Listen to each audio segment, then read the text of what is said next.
NCP Ajit का BMC में बहुत प्रदर्शन जो है वो खराब रहा है। महाराष्ट्र के बाकी इलाकों में एनसीपी अजित पवार गुट का क्या परफॉर्मेंस है वो हम आपको बता दें, वो भी कमजोर है।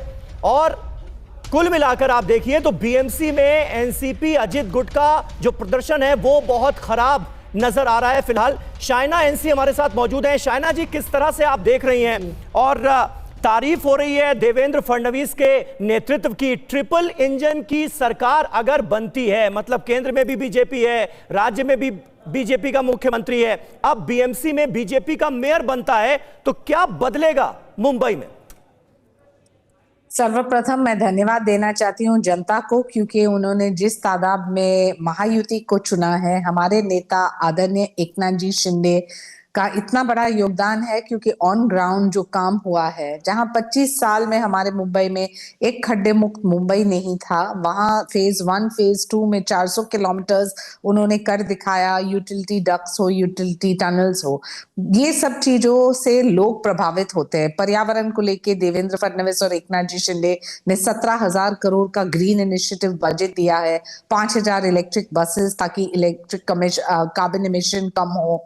आप देखेंगे तो जेन जी से बात करो तो वो आपको यही बोलेंगे कि हमें कम्यूटर्स के लिए 435 किलोमीटर का जो मेट्रो है, जहां हमें पता है कि कौन से लोग ने रुकावट की राजनीति की, जहां 10 से 12,000 करोड़ का कॉस्ट एस्केलेशन हुआ।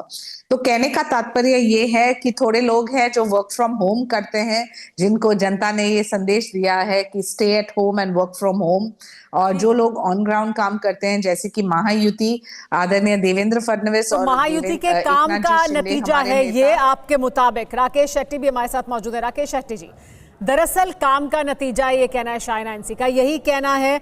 हमारे साथ मौजूद केशव उपाध्याय जी हैं, उनका भी। मैं आपके पास आऊं, इसकी प्रतिक्रिया आप दीजिएगा। उससे पहले एक बड़ी खबर बता देते हैं, महाराष्ट्र के बाकी इलाकों के भी रुझान सामने आ रहे हैं। बीएमसी में बीजेपी जीती तो इतिहास बन जाएगा, ये हम आपको बता रहे हैं, क्योंकि देखिए कितने साल बाद, 29 साल के बाद ठाकरे युग बीएमसी से खत्म होगा। यानी ठाकरे परिवार का जो बीएमसी पर कब्जा था वो हटेगा, ऐसा कहा जा रहा है। अगर बीजेपी इसी तरह के जो रुझान है, इसी तरह की जो जीत है, वो बढ़त है, वो बनाए रखती है, तो बीजेपी अगर जीतती है तो इतिहास बन जाएगा, बीजेपी का मेयर बनेगा, और ये एक लंबा इतिहास है जो बदलेगा यहाँ पर। लेकिन राकेश शेट्टी जी, शाइना एनसी को भी आप सुन चुके हैं, केशव उपाध्याय भी कह रहे हैं कि दरअसल ये काम का नतीजा है, हमने काम किया है और लोगों को तस्वीर दिखाई है कि कैसे मुंबई की तस्वीर बदल सकती है, और इस वजह से लोग वोट कर रहे हैं।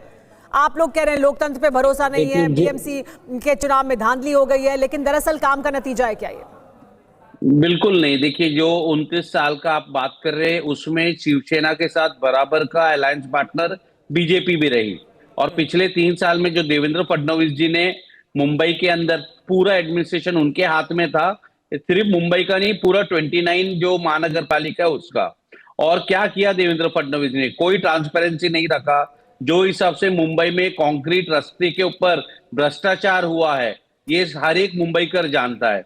और शाइना एनसी जी बता रही है ट्रांसपेरेंसी की, तो उनसे पूछना चाहता हूं, पीएम केयर्स फंड का जो 13,000 करोड़ का प्रधानमंत्री हिसाब किताब ही नहीं देना चाहते, पूरा देश का जनता को पता है। ये बातें तो तमाम कही गई चुनावी रैलियों में, सभाओं में, लेकिन आज आप लोग क्या इस बात को लेकर मंथन करेंगे कि आप लोग साथ होते तो शायद नतीजे कुछ और होते? बड़ी अपडेट है, बीएमसी में बीजेपी प्लस 69 सीटों पर आगे, यूबीटी प्लस 48 सीटों पर आगे, तो फासला जो है वो बढ़ता नजर आ रहा है। एनसीपी अजित पवार गुट की बात करें तो उसकी भी हालत खराब नजर आ रही है। शेट्टी साहब, क्या, फिर पूछ रहा हूं, अगर आप और उद्धव ठाकरे साथ होते, कांग्रेस यूबीटी एमएनएस साथ होते, तो क्या नतीजे कुछ अलग होते या तब भी यही हाल होती? नहीं, देखिए नतीजे तो यही होना था, क्योंकि भारतीय जनता पार्टी के साथ पूरा का पूरा तंत्र और इलेक्शन कमीशन मिला हुआ है।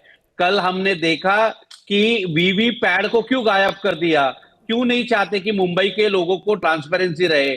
आप एक कारण बताइए ना। लोकसभा में वीवीपैट था, विधानसभा में वीवीपैट था, महानगर पालिका में ऐसा क्या हुआ?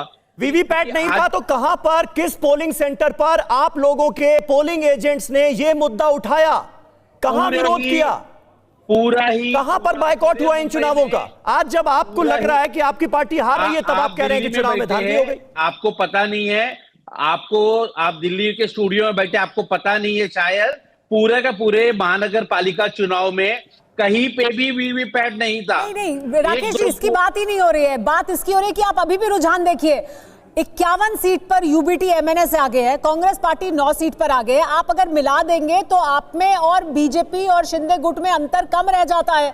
तो अगर आप साथ में लड़ रहे होते तो तस्वीर क्या बदल सकती थी, ये पूछ रहे हैं आपसे। अभी भी ऐसा नहीं है कि अगर जीती रहे थे तो क्या पूरा सुपड़ा साफ थोड़ी रहोगे। अभी दोनों को मिला के वोटिंग परसेंटेज तो सामने नहीं आया है। हो सकता है वो ज्यादा हो, वो हो सकता है ज्यादा हो। तो आप नहीं देखिए ये सारा स्ट्रेटजी चलेगा नहीं। जिस हिसाब से मुंबई में चुनाव कंडक्ट किया गया, बहुत ही गलत तरीके से किया गया। नंबर 1, इतने सालों से 70 साल से जो इंक यूज करते थे, आपने उसको देखिए वो जानकारी भी बार बार सामने आ रही है कि 2012 से इसका इस्तेमाल हो रहा है। लेकिन आपने एक अहम सवाल उठाया था।